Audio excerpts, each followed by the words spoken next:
The library door was closed. That was the first sign. Her father never closed the door.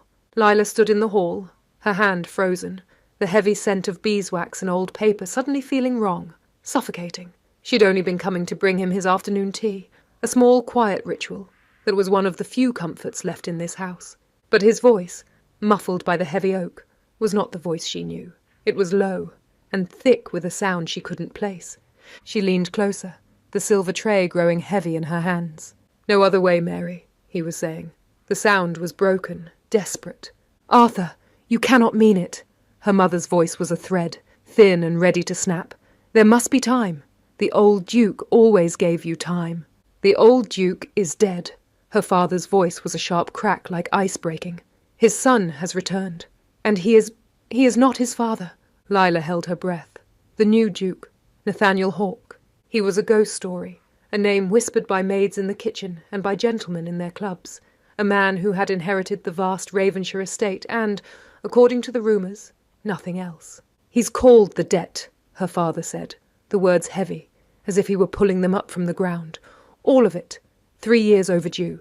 He wants settlement, or he wants ruin." Her stomach hollowed out. Ruin.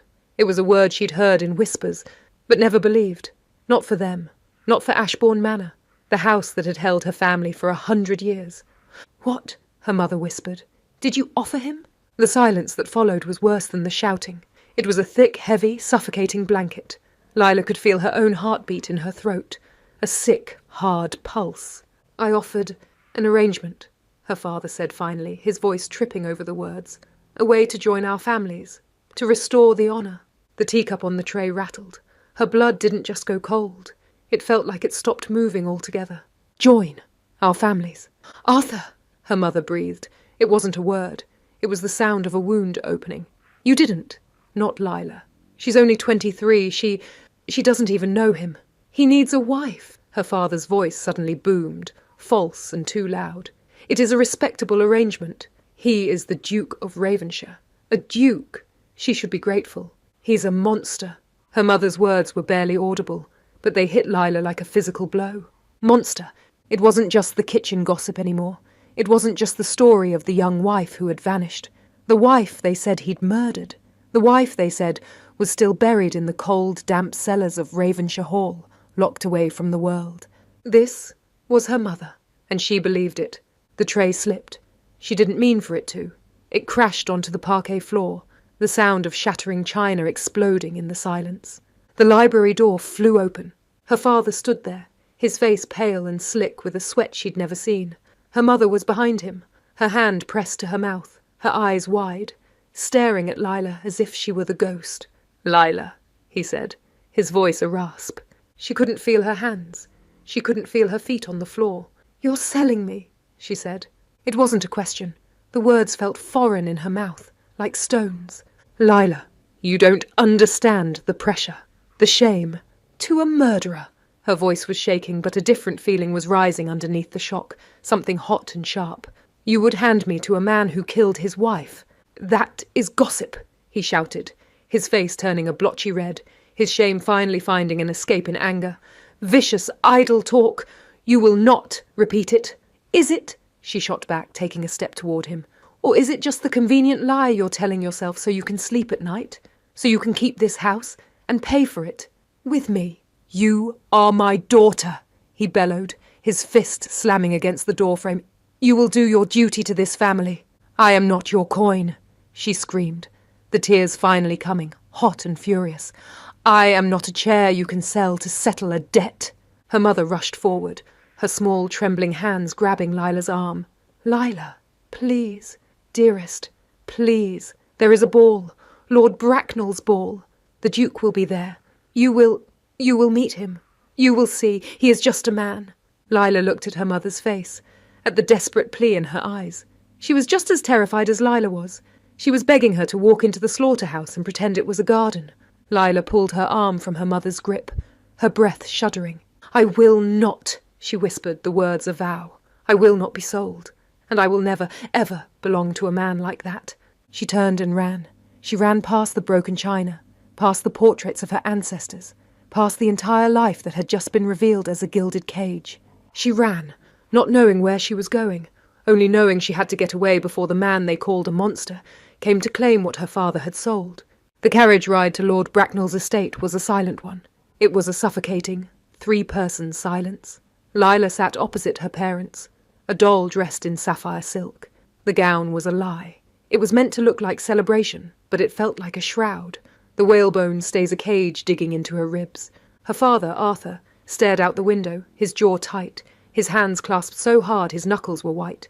He was a man rehearsing a speech, a man preparing to sell his finest horse. Her mother, Mary, twisted the kid gloves in her lap, over and over, her fingers tracing the seams. She would not, could not, meet Lila's eyes. Lila wanted to scream. She wanted to beg. Please, say you've changed your mind. Say this is all a mistake. Say you'll protect me. But the silence was the answer. The rhythmic clatter of the carriage wheels was the sound of her life being measured out, of her future being handed over. The bargain was sealed. When they arrived, her father gripped her elbow, his fingers digging in, a bruising, proprietary hold. Smile, Lila. You are representing this family. He led them from the carriage and up the grand stone steps. The doors were thrown open, and the sound hit her first, a wall of heat, light, and the piercing cry of violins. Lila paused at the threshold of the ballroom. It was 1,000 candles, 100 voices all swirling together. She could see the blur of colour, the flash of jewels. Her father was pulling her forward, but her feet felt like lead. She was an animal being led into a cage, and her entire body was rejecting it. Ah, the Ashbournes, Lord Bracknell boomed, his face red with wine, coming to greet them in the grand hall before they entered.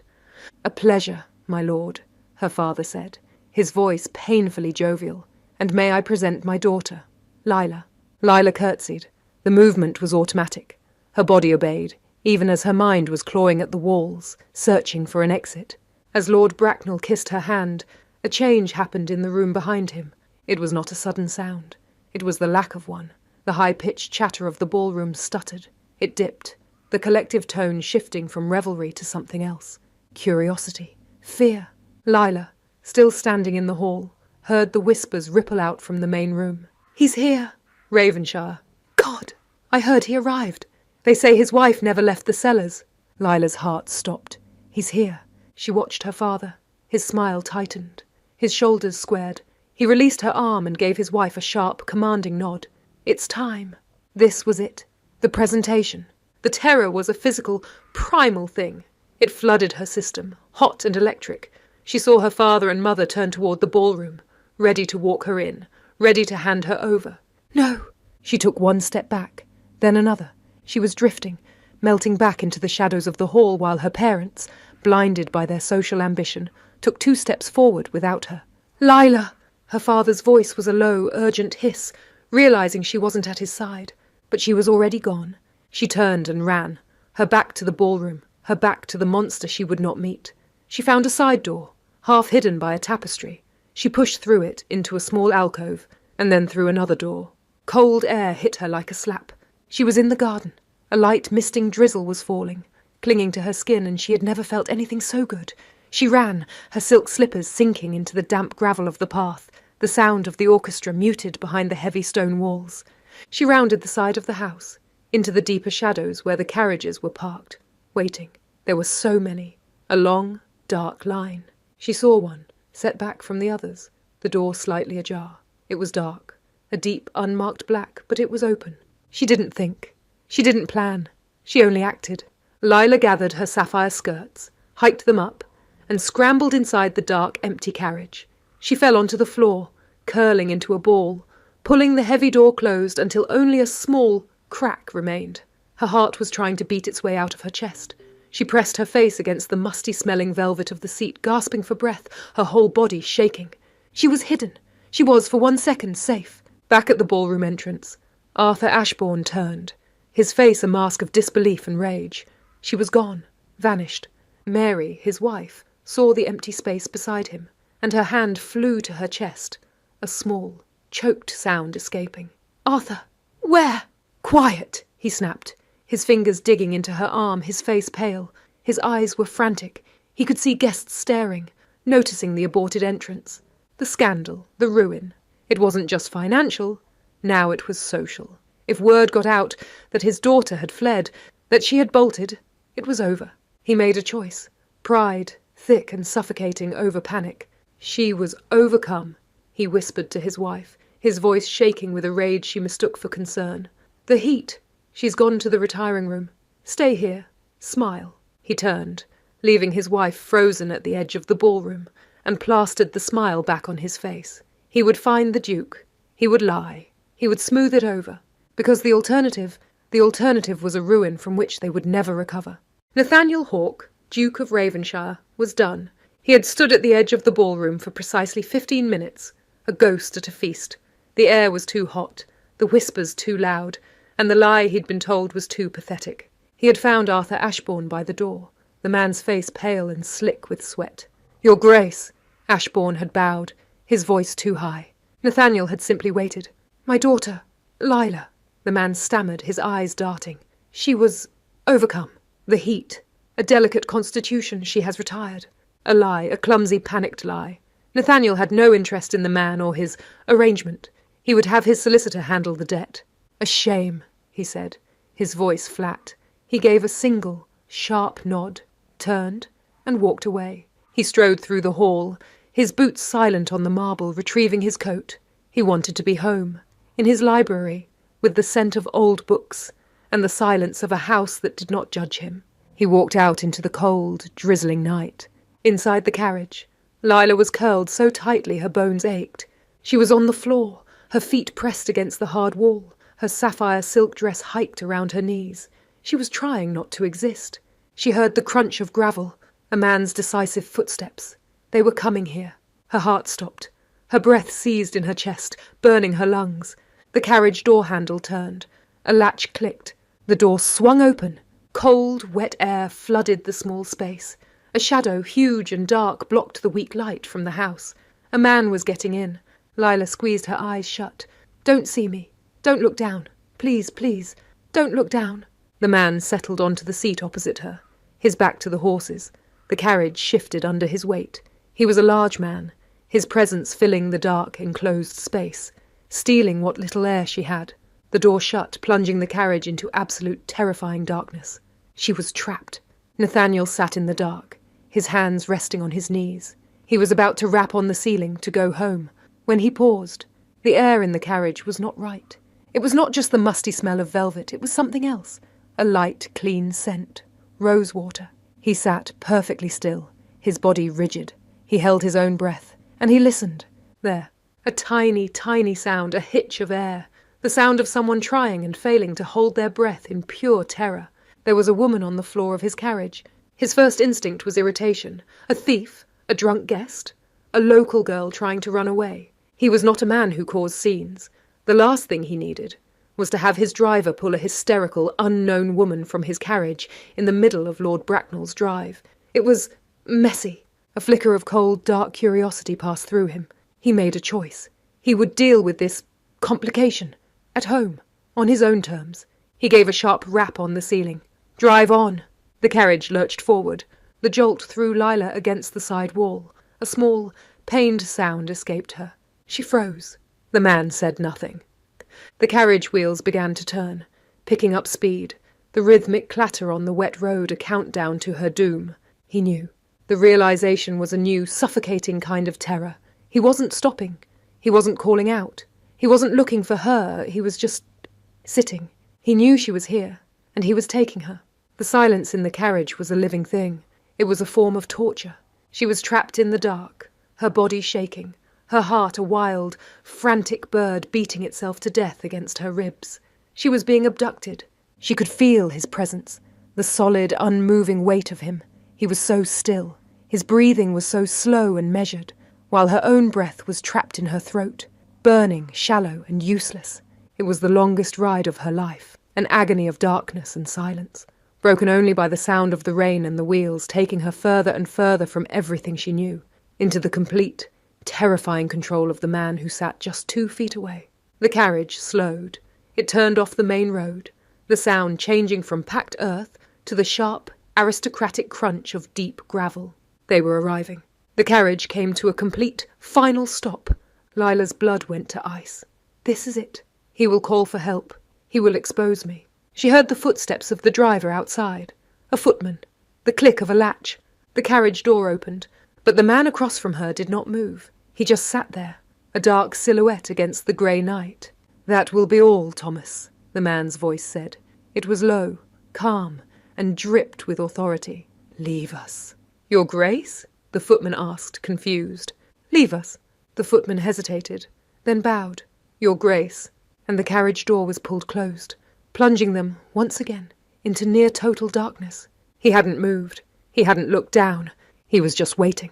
The silence in the carriage was a living thing. It was heavy, absolute, and suffocating. The click of the footman's boot heels faded on the gravel. The carriage door was shut, a solid final thud that sealed her inside. Lila was alone. With him. She was still on the floor, a crumpled, agonizing knot of sapphire silk. Her heart was a cold, frantic thing, a bird trapped in a box, beating its wings against her ribs. She couldn't take it. The silence was a form of torture, a weight pressing down on her, crushing her. A small hiccuping sound tore from her chest. Then his voice came. It was not angry. It was not a shout. It was low, calm, and cut through the darkness like a blade. "You can come out now." Lila flinched, a small violent tremor that ran through her entire body. She couldn't speak. She couldn't move. "The scent of rosewater," he continued, his voice devoid of any emotion at all, "is quite pervasive. You've been on the floor since we left the ball." He knew. He had known the whole time. "I must admit I am curious," the shadow man mused, his voice still terrifyingly level. "What could cause a lady to hide herself in a stranger's carriage? It is most improper." The accusation, so flat and formal, finally broke her paralysis. "Please," she whispered, the word tearing from her raw throat. She scrambled off the floor, huddling onto the seat against the door, as far from him as she could get. The carriage was lit by a single distant lamp from the grand house outside, casting just enough grey light to see his outline. He was large, imposing, and dressed in the severe black of a gentleman. "Please, sir, I mean no harm. I'm not a thief." Her voice was a desperate, shuddering mess. I was hiding. I was running away." The man said nothing. His silence was an empty void, waiting to be filled. It pulled the words from her, desperate and frantic. "From him!" she burst out, the tears she'd been fighting finally breaking free. "From the Duke! My father! He's forcing me to marry him! The Duke of Ravenshire!" The man across from her did not move. He did not react. He simply watched. His stillness was unnatural. It made her more frantic, her words tumbling over each other. You must have heard the rumours. They say he's a monster. They say he murdered his wife, that he locked her in the cellars. My own mother believes it. I won't, she cried, her hands twisting in the damp silk of her gown. I saw the carriage door was open and I ran. She looked at the dark shape of the man, her vision blurring with tears. He was a stranger, a gentleman, her last, only hope. "Please, sir," she begged, "you have to let me go before he finds me." She finished, her confession hanging in the small, dark space. The silence that followed was the loudest sound she had ever heard. The man across from her did not move for a long, agonizing moment. Then he leaned forward. The faint light from the manor window cut across his face. Lila's breath hitched. It froze in her lungs. His features were sharp, as if carved from stone. His jaw was severe, his eyes a clear, piercing blue. They were fixed on her with a cold, analytical curiosity. "A monster, you say?" he said. His voice was not a question. It was a flat, cold statement of fact. Lila's blood turned to ice. Her mind went blank. The name, the rumours, the carriage, the gravel drive, the footman, your Grace, number. The man leaned 1 inch closer. "I am Nathaniel Hawke," he said, his voice a low, smooth baritone that vibrated through the carriage and through her very bones. "Welcome," he said, "to Ravenshire." The world stopped. Hawke, Ravenshire, the Duke. It was him. The man she had just confessed to, the man she had called a murderer, was the man she was supposed to marry. Lila stared at his cold, beautiful, terrifying face. The air left her lungs in a rush. The carriage, the darkness, the man, all of it began to spin. She opened her mouth. No sound came out. The first sensation was warmth. The second was quiet. Lila was not on the cold, damp floor of the carriage. She was lying on something impossibly soft. the scent of lavender and old polished wood filling her senses. A fire crackled nearby, a low, gentle sound. Her eyes flew open. She was in a room vast and elegant, the ceiling high above her. She was in a bed, a massive four-poster, tucked under a heavy, warm duvet. The carriage, his face, the cold blue eyes. Welcome to Ravenshire. A strangled gasp tore from her throat, and she sat up, her heart hammering. The world had spun into blackness. She had fainted, and he had... She looked down at herself. The damp, ruined sapphire gown was gone. In its place, she was dressed in a simple, high-necked nightgown of thick, soft cotton. It was warm and clean, and it was not hers. A wave of violation, hot and sharp, rose in her throat. He saw me. He touched me. A soft, polite knock came at the door. Lila scrambled back, pulling the duvet up to her chin, her eyes wide with terror. The door opened, but it was not him. It was a woman, older, in her late 50s, with grey hair pulled into a severe bun. She wore a plain, black dress with a crisp white apron, and her expression was one of polite, professional disinterest. "You are awake, miss?" the woman said, her voice flat.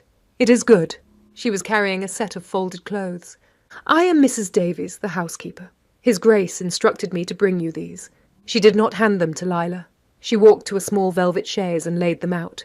A simple, dark wool skirt, a soft, cream-coloured shirtwaist, and a pair of thick woolen stockings. "You cannot spend your days in a nightgown, and your other dress is not suitable." Lila stared at the clothes. They were practical. They were warm. They were an act of... what? Provision? Whose are they? Lila whispered, her throat tight. "They were his mother's, miss. From many years ago." Mrs. Davies's voice was blunt, betraying no emotion. "They should fit. His Grace was the one who found you. He carried you in. He carried me." The thought sent a strange, confusing tremor through her. "I have to leave," Lila said, throwing the covers back. The floor was cold. "You have to tell him. I cannot stay." The housekeeper finally turned, her gaze moving to the tall, imposing window. "You are not going anywhere, miss. He cannot keep me here. His Grace is not keeping you, miss," Mrs. Davies said, her voice tired. "The world is. Go and look." Lila, her bare feet padding on the thick rug, ran to the window. She grabbed the heavy velvet curtains and ripped them apart. The breath left her body in a single freezing gasp. It was a wall of white. A furious, violent blizzard was tearing the world apart. The snow was not falling. It was moving sideways. A thick, suffocating curtain that erased the sky, the ground, the entire world. The wind howled, a low, grieving animal sound. She was trapped. "The pass at Milton is already snowed in," Mrs. Davies said quietly from behind her. "His Grace says we will be lucky to see a plough in 3 days' time. Maybe 4. 3 days. Lila pressed her forehead against the cold glass, her own breath fogging the pain. 3 days. Trapped in this house, with a man she had called a monster. The housekeeper left, closing the door softly behind her. Lila was left with the warm clothes, the howling wind, and the cold, hard truth. Her isolation was complete. She dressed. The clothes were old, but they were soft and they fit. Wearing them felt strange. It was an intimacy, like wearing a costume, like being a ghost in his mother's skin. She could not stay in the room. She had to face him. She found him in the library. He was not reading. He was standing by the massive fireplace, one hand on the mantel, staring into the flames. He was in his shirt sleeves, his dark hair a mess, as if he'd been driving his hands through it. He looked tired. He looked up as she entered, his blue eyes clear and cold in the firelight. The air in the room was electric with awkwardness. This was the Jane Austen part of her nightmare. She had fainted in his carriage. He had carried her to bed. His housekeeper had dressed her, and she had, the night before, accused him of murder. She stood in the doorway, her hands twisting in the unfamiliar wool skirt. "Your Grace," she began, her voice hoarse. About last night, in the carriage. I was wrong." He did not let her finish. He was not a man for apologies. He was a man for logic. "You are afraid, Miss Ashbourne," he said. His voice was flat. Yes, but you believe my house is a prison. You believe I am a monster." He turned from the fire to face her fully. "We are trapped here, you and I, for 3 days. This fiction cannot continue." He was not going to comfort her. He was going to correct her. "Let me be brutally clear, he said, and the words, so cold and honest, pinned her to the spot. So, you may sleep, and so I may have peace in my own home. He took a breath. The woman you have heard about was Isabel. She was the daughter of a family friend. Lona held her breath. She believed we had an understanding, he said, his voice a low monotone, as if he were reciting a list of debts. She believed she would be the next Duchess of Ravenshire. I did not. I was abroad. When I returned, I found her here, waiting. He paused, his jaw tight. I told her the truth, that there was no engagement, that there never would be. Lila watched him swallow, the strong, hard line of his throat moving. She took her own life, he said, his voice flat. That night, in the West Wing, in the room my father had, in his guilt, already prepared for her. Lila's hand flew to her mouth, a small, choked sound escaping her. This was not a ghost story. It was a real, raw, human tragedy. That is the West Wing, he said, his voice clipped, the mask of control firmly in place. My father sealed the rooms. I have respected his wishes. The rumour of a murdered wife was far easier for society to digest than the truth of a suicide. Suicide is a sin, a scandal, murder. He gave a small, bitter shrug. Murder is just a story. He had explained everything. The rumour, the wife, the whispers. It all made a terrible, logical, heartbreaking sense. Lila was left reeling, her mind struggling to catch up. The monster was gone. The murderer was gone. All that was left was a man. A cold, grieving, haunted man, and she, in her terror, had thrown his deepest, most private tragedy in his face. The fear was gone, but what replaced it was 1,000 times worse. A crushing, suffocating, hollow shame. She was not his prisoner. She was not his victim. She was just an idiot. So, you see, Miss Ashbourne, he said, his voice cold again, all trace of emotion gone. There is no monster. There is no captive. There is only dust. Now that we have clarity. Mrs. Davies will serve luncheon in the small parlour at 1. He didn't wait for her to reply. He didn't ask if she was all right. He simply walked past her, his shoulder brushing the wool of his mother's sleeve, and left the library. Lila was left alone, her hands shaking, her face burning. She was trapped for 3 days, with a man she had just wounded, and the real story, the one of awkwardness and shame and a strange, shared silence, was just beginning. The second day of the storm was a lesson in silence. Lila woke to the same howling wind, the same world of suffocating white. But the terror of the house was gone, replaced by the far more agonizing human torture of awkwardness. She was trapped in a grand estate with a man she had accused of murder, and he, in turn, had been forced to reveal his deepest, most private tragedy. She was mortified. They were forced by the cold and the storm into the same room. The library. It was the only room in the house besides her own, with a fire that was kept roaring. He was there first. He was at his desk, a vast, dark ocean of polished mahogany. He did not look up when she entered. He did not acknowledge her at all. He was, as he had been yesterday, the Duke, cold, controlled, and closed.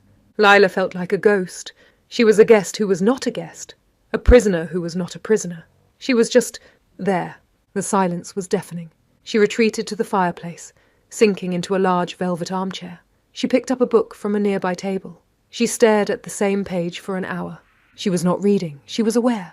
She was aware of the sound of him, the rustle of his papers, the heavy, decisive thud as he closed one ledger and opened another, the faint, rhythmic scratch of his pen, a sound that cut through the roar of the wind. She was aware of the sight of him, the way his dark hair fell forward as he bent over his work, the tension in his shoulders, visible even in the severe cut of his jacket, the way he would pause, his pen hovering, his brow furrowed in concentration. This was the push, the coldness. He had told her the truth, and now he was done. He had retreated back into his fortress of ice, and she was left outside. She was an idiot. She had ruined any chance of peace. The morning dragged. The silence stretched, becoming thinner and thinner, ready to snap. She had to move. She could not sit there, a useless, silent doll, for one more minute. She stood. He did not look up, but his pen stopped scratching. He was listening. He was just as aware of her as she was of him. She pretended to search the bookshelves near his desk, her heart a stupid, fluttering thing in her throat. She was not looking at him. She was just looking. Her eyes, however, betrayed her. They flickered to his desk. He was not just working on ledgers.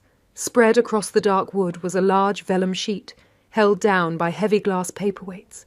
It was a drawing, an architectural plan. She leaned closer, her curiosity a sudden, sharp force that was stronger than her shame.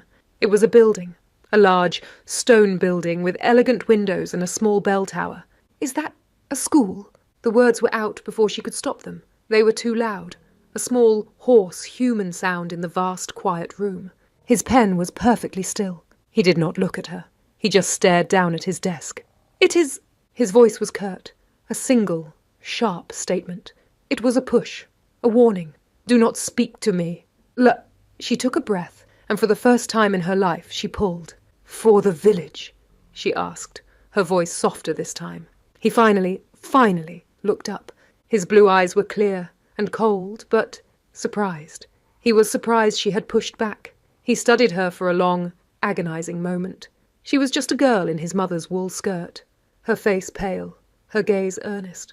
"The tenant's children have nowhere to learn," he said. His voice was flat. "This will fix that?" It was the sweetness. It was not a smile. It was not a kind word. It was this, a simple, logical, good thing. The monster of rumour was, in private, building a school. The contradiction was so profound. It made her dizzy. "My father," she said, thinking aloud. "He always said a landowner's duty is to the land, not the people who work it." "Your father," Nathaniel said, and his voice was not flat now. It was like ice. "Is wrong." He had dismissed her. He had dismissed her entire world, her father's entire philosophy in a single cutting sentence. And she knew, with a certainty that shook her, that he was right. He should have turned back to his work. The conversation was over, but he didn't. He just looked at her. He was seeing her not as a hysterical girl, not as an accusation, but as a person. "You read?" he asked, his gaze flickering to the book she had left by the fire. Yes, of course. What do you read?" "Everything," she said, her voice gaining a small bit of its old strength. "Poetry, history, novels. Dickens, I assume," he said, a faint, almost invisible trace of a sneer in his voice. "Sentimental nonsense." "And Shakespeare," she shot back, her spirit returning. "And Keats. And I do not think Dickens is nonsense. He writes about people who have no voice." His expression changed. The coldness didn't leave, but something else entered. Respect. He gave a single sharp nod. "The rest of my library is in the East Gallery, if you grow tired of sentiment." He picked up his pen. He dipped it in the ink. The conversation was over. Lila stood there for a moment, her heart pounding. It was the strangest, most stilted, most awkward conversation she had ever had, and it was the most real. He had not been charming. He had not been kind. But he had been honest. He had argued with her. He had treated her like her mind was worth challenging. She walked back to her chair, her blood buzzing. The silence returned, but it was not the same. It was no longer the silence of shame. It was the silence of two people in a room who had just, for the very first time, seen each other. The third day began with a change. It wasn't the storm. The storm still raged, a relentless howling white. It was the silence. It was no longer the awkward, shamed silence of the day before. That silence had been brittle.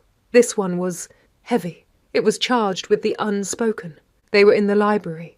It was their unspoken routine. He, at his desk. She, by the fire.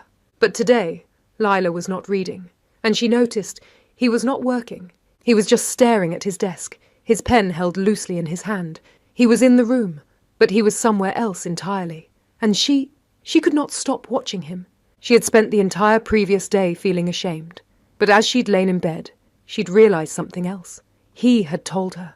He had told her the truth about Isabel, a truth he had clearly never told another soul. He had let the world call him a monster, but in that moment, he had refused to let her believe it.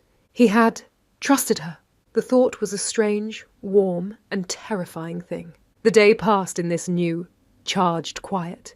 He was brooding. She was pining. She was watching the man who had been a monster, who was now just a man who was cold and practical and who built schools, a man who had seen her at her absolute worst, hysterical and accusing, and had not destroyed her. He had sheltered her. He had given her his mother's clothes. He had argued with her about poetry. Her heart ached. The light in the library was beginning to fail. The storm finally was quieting, the wind's howl softening to a low, grieving moan. Mrs. Davies entered, a silent shadow, to light the lamps. "The snow has stopped, Your Grace," she said, her voice neutral. "The men believe the pass will be clear by morning." Morning! The word hit Lila like a physical blow. It was over. The prison was opening. In the morning, he would send her home. She would go back to her father's house, a ruined woman. She would be locked in her room. And this strange, silent, intense world would be gone. She would never see him again. The thought was unbearable. She looked at Nathaniel. He was staring at the lamp, his face a hard, cold mask in the new light. He gave Mrs. Davies a curt nod. "Thank you, Mrs. Davies. Have Thomas prepare the carriage for 9 o'clock?" "Yes, Your Grace." The housekeeper left. That was it. It was decided. He was sending her away. He hadn't even looked at her. After 2 days of this intimacy, this shared silence, he was just dismissing her. The old, sharp-tongued Lila, the one who had screamed at her father, rose up. But it wasn't anger this time. It was a raw, desperate, brutally honest need. She had to know. Why? The word was out before she could stop it. It was small and fragile, in the large, quiet room. He didn't move. "Why what, Miss Ashbourne?" "In the carriage," she whispered, standing up, the book she hadn't read falling to the floor. "You knew I was terrified. You knew what I thought you were. You could have stopped me. You could have told me the truth right then." She was walking toward him now, drawn by a force she couldn't name. "Why did you sit there, in the dark, and let me go on? Why did you let me believe you were a monster?" He turned in his chair. He didn't stand. He just looked up at her. The mask was gone. In the firelight, his blue eyes were not cold. They were raw. They were exhausted. They were broken. He stared at her, as if she were the first thing he had truly seen in a year. "Because," he said. His voice was not a duke's. It was a low, rough, and devastatingly human sound. "When you have been called a monster for so long, you stop correcting people." Lila's heart stopped. "You—" His gaze dropped to his hands, his fist clenching on the desk. "You almost become it. It's easier. It's quieter." He looked back up, and his eyes were burning into hers. "And then you," he said, his voice thick. "You were the first person in a year to say it to my face. Everyone else just whispers. You shouted it." He gave a small, bitter, almost laugh. "I wanted to see. I don't know what I wanted. I just wanted to listen." This was it. The sweetness. Not a gift. Not a kind word. It was this. A confession. A moment of brutal, shared, human honesty. He had let her in. Just a crack. The air in the room was electric. It was just them. The storm, the house, the world. It was all gone. It was just his eyes, and the raw truth hanging between them. He stood up. The movement was slow, fluid. He was so tall. He was standing in front of her now, so close she could feel the heat radiating from his body. She could smell the faint, clean scent of his soap and the old paper of his books. He took a step, closing the small space between them. Lila's breath hitched. She had to tilt her head back to look at him. His gaze was intense. He was looking at her mouth. This was it. The moment. He was going to— "Miss Ashbourne," he said. His voice. It was a wall of ice. She looked up. The mask was back. The cold, controlled, devastatingly complete mask of the Duke. The moment was gone. He had mastered himself. "The roads will be treacherous," he said, his voice a formal, flat monotone. "I will have the carriage ready at 9. You should get some rest."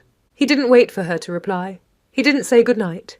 He simply turned, his back straight, and walked out of the library, leaving her alone by the fire, her entire body shaking, her heart pounding a new, strange, and agonizing rhythm.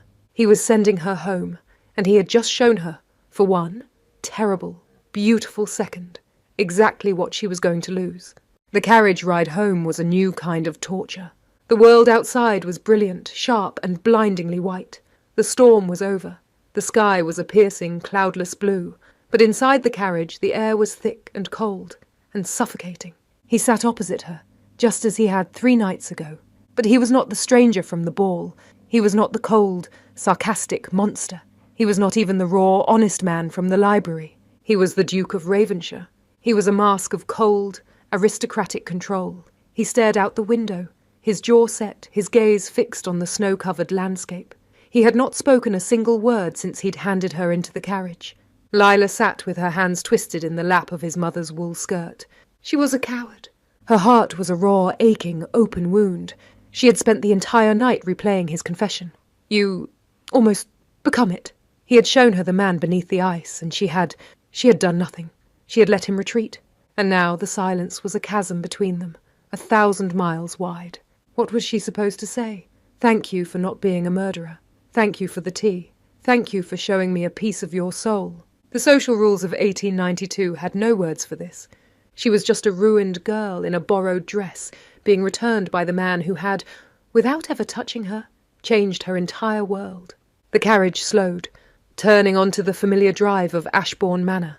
The path was unevenly cleared, the snow piled high. Lila's stomach hollowed out. She was home. Before the carriage had even stopped, the front door of the manor was thrown open. Her father, Arthur Ashbourne, burst onto the top step. He was not wearing a coat. His face, Lila saw with a jolt of confusion, was not angry. It was a strange, complex mask of performative panic. He was almost vibrating. "Your Grace! Your Grace!" he shouted, rushing down the steps, fawning as Nathaniel stepped out. "You found her. You found my poor, lost girl." Nathaniel turned, holding his hand up to help Lila down. It was a formal, impersonal gesture. Lila's hand was shaking as she placed it in his. His grip was firm and warm, and it was over in a second. That was the last time she would ever touch him. "My child!" her father cried, grabbing her arm, but it wasn't the furious, bruising grip she'd expected. It was a display. He was presenting her. "We were mad with worry. Utterly mad. The blizzard, you see. We were trapped. We couldn't even send for help. Utterly terrifying." He was beaming, his eyes slick with a greedy, triumphant sheen, all while he performed the part of the worried father. Lila's blood went cold. This was worse than his anger. "Please, Your Grace, you must come in," he was saying, his hand hovering on Nathaniel's back, trying to usher him inside. "You must. We owe you everything. You must be freezing." Nathaniel stopped at the threshold. He did not move. He did not look at her father. He looked at the door frame, and his voice was a sheet of ice. "That won't be necessary, Mr. Ashbourne. I was merely returning your daughter." Her father's fake smile flickered. He couldn't let him leave. He hadn't sealed the deal. He turned to Lila, his tone suddenly sharp. "Lila, dearest, go to your mother. Go on, now. She is in the parlour, half mad with grief. Tell her you are safe." Lila was frozen. She knew, with a cold, sickening horror, what was happening. She was being dismissed. She was a child being sent from the room so the men could talk business. Her father's sharp look forced her to move. She walked into the cold hall, her legs shaking, but she did not go to the parlour. She stopped in the shadows, just out of sight, her heart hammering. She heard her father's voice drop, becoming oily, anxious and low.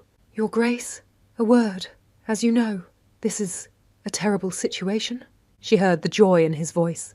"My daughter. She has been compromised. 3 days, unchaperoned, at your estate. The scandal. It will ruin us. It will ruin her." He paused, and Lila could picture him wringing his hands, his eyes gleaming. "But it is a scandal that can be remedied. And I must say, I hope you find favour in my Lila. She is a sweet girl, isn't she? A bit of a sharp tongue, I know, but a good heart. She will make a fine Duchess, don't you think? She'll settle right in at Ravenshire. When shall we expect you to call?" Lila leaned against the wall, her hand over her mouth, a wave of bile rising in her throat. He was selling her. He was not angry she was ruined. He was delighted. He was using her shame as a bargaining chip. The silence that followed was so long, so cold, Lila thought she might faint again. Then she heard Nathaniel's voice, and it was not a voice. It was a weapon. It was the sound of pure, unadulterated contempt. "Mr. Ashbourne, I offered your daughter shelter from a storm. Nothing more." Lila heard the heavy final thud of his boots on the stone step, the slam of the carriage door, the crunch of gravel as the carriage pulled away. He was gone. She was left with her father. Arthur Ashbourne turned, his face purple, and saw her in the hall. The fawning, greasy mask was gone. His real face was terrifying. "You fool!" he roared, his voice a low, vicious snarl. "You had him! For 3 days! You couldn't even secure it! You are worthless! Get to your room!" April passed into a wet, cold May. Lila was a prisoner. Her father, humiliated, had locked her away. The gossip, he raged, was unbearable. The Ashbourne girl ran off with the murderer duke, spent 3 nights at Ravenshire, returned in his mother's clothes. She was ruined. She should have been heartbroken. She was heartbroken. But as she sat by her window, staring at the distant grey line of the woods that separated her land from his, her heart ached for a different, and much more brutal, reason. She was not miserable because she was ruined. She was miserable because she missed him. It was a raw, physical ache. It was a brutally honest truth that lived in her chest. She missed the silence of his library. She missed the scratch of his pen. She missed his cold, logical arguments about poetry. She missed the sweetness of a cup of tea, made exactly right, by a man who noticed her. Her father, with his fawning and his greed, was the real monster. Nathaniel, with his coldness and his honesty, was the only honourable man she had ever met. And she was. She was in love with him. The thought was a small, quiet, terrifying thing. And it was hopeless. He was a duke. She was a ruined girl, and the rules were absolute. A man must make the first move. He would not make a move. He had been disgusted by her father. He was done with the entire Ashbourne family. He had sheltered her. He had done his duty. And now he had, quite rightly, forgotten her. One morning, her mother came into her room. Her face was pale, her hands twisting. "Lila, your father, he insists. We must show our faces. We must prove to the county that the rumours are lies." Lila looked up from her book. "What are you saying?" "The summer garden fete. At Lady Bracknell's. It is tomorrow. You will attend. You will wear your new green dress. And you will smile." Her mother's eyes were desperate. "Please, Lila, you must fix this." The fete. The first public gathering of the season. Everyone would be there. Lila's heart hammered. She would have to face the whispers, the stares, the cold shoulders, and worse. A small, sick, hopeful part of her whispered, he might be there. The summer garden fete at Lady Bracknell's was a performance. Lila felt like an actress in a terrible play, one she hadn't rehearsed. She stood beside her mother, a painted doll in a new green dress, a fixed, brittle smile on her face that felt like cracking porcelain. It was her first time in public since him. The air was filled with the scent of roses and freshly cut grass, but she could only smell the whispers. She could feel the stares. The other women, their faces a mask of polite, insincere pity. They would look at her, then look away, their fans fluttering, their words a low, sibilant hiss that followed her like a cloud of insects. The Ashbourne girl, look, she actually came. 3 nights, unchaperoned. Can you imagine? At Ravenshire, of all places, with him. They say he's, well, you know. Her father looks furious, and her mother utterly humiliated. It's a disgrace." Lila's hands were slick with sweat inside her white kid gloves. She felt exposed. She was the scandal. She was the ghost story. Her father was right. She was ruined. She wanted to run. She wanted to go back to her room, to the safety of her books, to the only place she could think about him. Her mother's fingers dug into her arm, a sharp, warning pinch. "Smile, Lila," she whispered, her own smile a tight, desperate grimace. "Hold your head up. You must." She was a performing animal, and she was failing. Every whisper, every cold shoulder, was a fresh wound. And then she saw him. He was standing alone, near the hedge maze, as if he had just arrived. He was not part of the fete. He was the fete. The crowd near him had parted, giving him a wide, respectful, and terrified berth. He was the Duke of Ravenshire, the ghost. He was a slash of severe black in a sea of pale summer pastels. He looked lost. He looked awkward. He was staring at the refreshment tent, his hands clasped behind his back, his face a mask of cold, aristocratic boredom. Lila's heart did not stop. It did not flutter. It gave a single, hard, agonizing thump against her ribs. He was here. He was here. He was here. He was here. It was a silent, frantic, joyful drumbeat in her head. It was the most brutally honest truth in her body. She had been pining for him for weeks, and he was here. He hadn't forgotten her. He wouldn't be here, in this crowd he so obviously despised, unless he was here for her. He had to be. He turned his head, his gaze sweeping the lawn, cold, assessing and searching. And then his eyes found hers. The world stopped. The whispers, the music, the scent of roses, it all vanished. It was just him. He was 50 yards away, but he was the only thing in the world. He stared at her, and his mask did not change, but his eyes, he was seeing her. He had made the first move, he had come. Lila's breath hitched. A slow, dizzying hope, so powerful it made her sick, flooded her system. This was it. This was the Austen moment. He would cross the lawn. He would be cold and formal, but he would come to her. He took a step, and then she appeared, like a swan, all in white lace, a vision of pristine, perfect society. Lady Catherine Verris.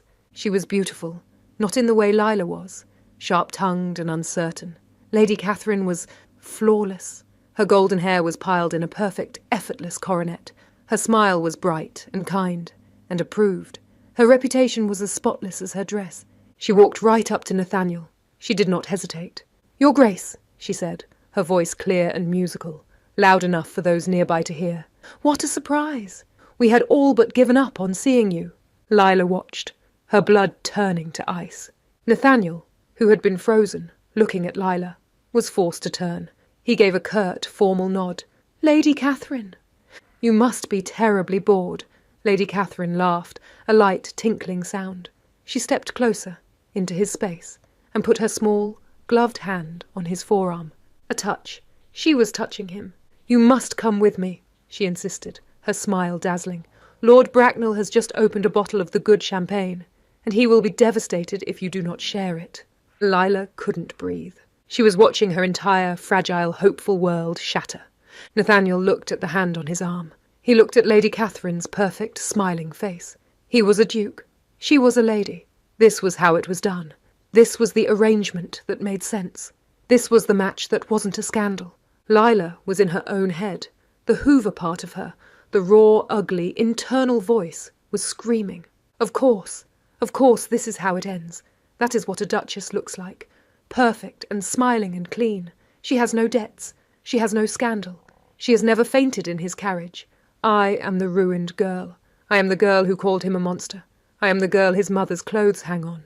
He was never here for me. He was here because he is a duke, and she is a lady, and this is his duty. The confession in the library, that was a mistake. A moment of weakness. This is his reality. She watched, her heart a cold, dead stone in her chest. Nathaniel looked from Lady Catherine's face, across the lawn, to her. His gaze was unreadable. He was trapped, and Lady Catherine, seeing his hesitation, gave a small, triumphant and knowing smile. She tightened her grip on his arm. "Come, Your Grace," she murmured, her voice soft and proprietary. "Everyone is waiting." Lila watched as Nathaniel, the man of ice, the man of control, allowed himself to be turned. He allowed this perfect, beautiful woman to tuck her hand in his arm. He was making his move, and he was choosing her. Lila's stomach twisted. She was going to be sick. The brittle, stupid smile on her face cracked. She couldn't stand here and watch this. She couldn't watch him walk away with the woman he should be with. The whispers, the stares, her father's anger. None of it mattered. This was the real pain. This was the real ruin. She turned, her back to him, her back to the woman who was winning, and fled. She didn't run. She just walked, fast, her head down, her only thought to get away before the tears in her eyes could fall. She fled. She turned her back on the entire glittering, cruel performance, on Lady Catherine's triumphant smile, and on the man who had, as she'd always known he would, chosen his duty. She was a fool. She was a fool to have believed that a cup of tea meant anything. A fool to have believed that a single, raw, honest confession in a library could ever outweigh a lifetime of duty, a title, and the perfect, pristine reputation of a woman like Lady Catherine. Her heart was not just breaking. It was stupid. It was a stupid, naive, ruined heart. She kept her head down, her only thought to get to the carriage, to her room, to the place where she could finally let the tears fall. The whispers followed her, but they were distant now, muffled by the brutally honest sound of her own failure. See, even the Duke won't look at her. Walking away with Lady Catherine, a much more suitable match. She was just a few yards from the path to the drive when she heard it. "Miss Ashbourne." The voice was low. It was calm. It was not a shout. And it was his. Lila froze. Her blood went to ice. Her heart stopped. No, it couldn't be. "Don't turn around." The voice in her head was a panicked, terrified scream. "He's just being polite. He's seen you leaving. He's going to offer his sympathies. He's going to be kind. And if he's kind, I will shatter. She could not move. She was rooted to the grass. Miss Ashbourne! It was closer this time. He was walking toward her. She had to face it. Slowly, her muscles screaming in protest, she turned. He was there. He was standing 10 feet away, a slash of severe black against the bright green lawn. And he was alone. Lila's gaze, frantic, darted past his shoulder. She searched the crowd. Lady Catherine was not on his arm. She was standing by the champagne tent, her back rigid, her perfect smile gone, watching them with a look of pure, cold disbelief. He had left her. He had been on the arm of the most perfect, celebrated, suitable woman at the fete, and he had walked away from her. He had snubbed Lady Catherine, in front of everyone. And he had followed her. Lila's mind went blank. The whispers had stopped. The entire party, the entire county had gone silent. They were all watching. He was just standing there. He, the Duke of Ravenshire, the cold, logical, haunted man, looked awkward. He was not a smooth, charming hero. He was a man on a mission that made no logical sense, and he looked terrified. He took a step closer, closing the distance between them. He held out his hand. In it was a small, worn, leather-bound book. Lila stared at it. It was her book of Keats, the one from the library, the one she had left behind. Miss Ashbourne, he said. His voice was a low, private murmur, for her alone, but his action was for the entire world to see. You left this, at Ravenshire. Lila stared at the book, and a single, half-hysterical laugh bubbled in her throat. This was his excuse. He had humiliated his father, defied society, and snubbed the most eligible woman in the county. To return a book. It was the most transparent, most terrible, most beautiful excuse in the world. Her hand was shaking. She could not control it. She reached out to take it. He didn't just give it to her. He stepped forward, bridging the last foot of space between them. He turned the book over and placed it in her palm. His large, warm fingers closed over hers, pressing the book into her hand. Lila's breath hitched. His hand was so warm. It was not a flirtatious, fleeting brush. It was an anchor. It was possessive. It was a statement. It was a jolt of pure, terrified life, and it ran straight up her arm and settled in her chest, a warmth she had not felt since the fire in his library. The whole world was staring at them, staring at his hand, covering hers, and he did not let go. Lila looked up, her eyes wide, her heart pounding a new, wild and hopeful rhythm. He was looking at their hands, his covering hers. Then his blue eyes, his real eyes, met hers. They were not cold. They were not haunted. They were just Nathaniel's. I read the rest, he said, his voice so quiet it was just a vibration between them. She was confused. Her mind was still catching up. You read it? The Keats, he clarified, his gaze intense. You were right. Right. About... He took a breath, and his thumb stroked the back of her hand, a small, shocking, and profoundly, brutally honest gesture. It is not nonsense. Lila stared at him, her heart in her throat. It was a confession. He had changed. I don't understand, she whispered. His Austen mask of control was fighting with his Hoover need for honesty. He looked at their hands, then back at her. I have been in a prison for a year, Miss Ashbourne, he said, his voice raw. A prison of logic, a prison of commentary. It was cold, and it was quiet. He looked at her, and his mask finally broke. But the silence in my house since you left, it is no longer quiet. It is just empty. Lila's heart stopped. Your father's debt is a ruin, he continued, his voice flat, but his eyes were blazing. The gossip is a ruin. We are, by all accounts, both ruined. He would not let go of her hand. I am not asking you to pay your father's debt, Lila. It was the first time he had ever used her name. I am asking if you would be willing to start a new one, with me. It was the most awkward, most logical, most brutally honest proposal in the world. He was not offering her passion. He was offering her his debt, his silence, his life. Lila looked at this cold, strange, wonderful man, and she did not let go of his hand. She clutched the book, and she held on to him. She was not ruined. She was not a prisoner. She was seen. A slow, real, and trembling smile broke on her face. Yes, she whispered, her voice for him alone. Yes, Nathaniel. And as the entire county watched, holding its breath, the monster of Ravenshire smiled back.